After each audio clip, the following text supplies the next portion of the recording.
Bonjour à tous, c'est encore moi Wilfried Mundunga. Je viens vous faire ces petites vidéos par rapport au cours de Monsieur Moketa, présenter les différents outils techniques que nous avons eus toute la semaine. Comme premier outil technique, nous avons la lumière. Eh bien, la lumière au cinéma, c'est l'essentiel. C'est la prise de vue sur le cinéma. Ça veut dire ici écrire. S'il n'y a pas assez de lumière, notre sujet, en principe, il sera sous-exposé s'il n'y a pas assez de lumière. Et s'il y a trop, c'est-à-dire assez de lumière, notre sujet sera surexposé. Deuxième point, comme deuxième outil technique, nous avons le point focus.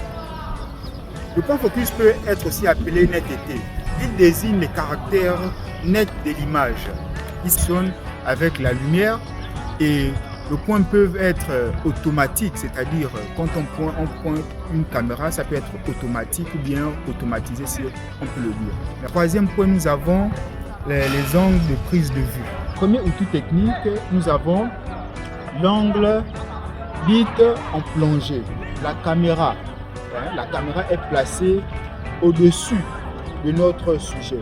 L'angle en contre-plongée, la caméra est placée en dessous de notre sujet.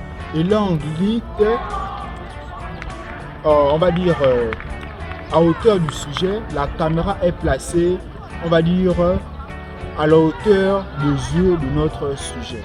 Pour le quatrième outil technique, nous avons les plans.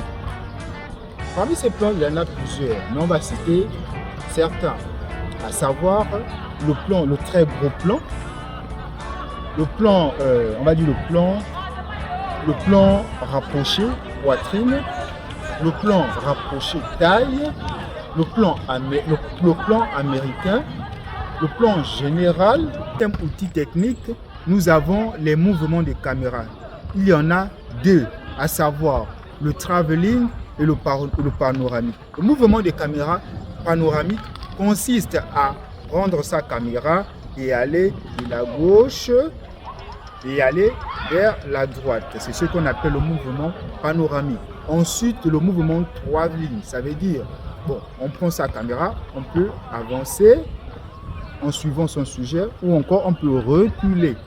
Mais aussi, on peut aller de là-haut et bien sûr vers le bas. Deuxième point, nous avons le son. Notons qu'il existe plusieurs types de sons, mais on va juste noter deux, à savoir le son synchronisé et désynchronisé.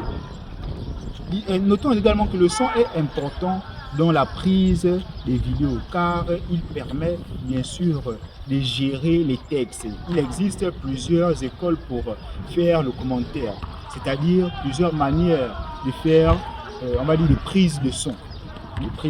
On peut le faire lors d'un reportage, c'est-à-dire de manière directe ou indirecte. Indirect dans le sens où nous pouvons d'abord prendre des vidéos et ensuite aller soit, on va dire, dans le journal ou bien dans le lieu où on va faire du montage et on fait introduire maintenant le son pour le commentaire. Merci.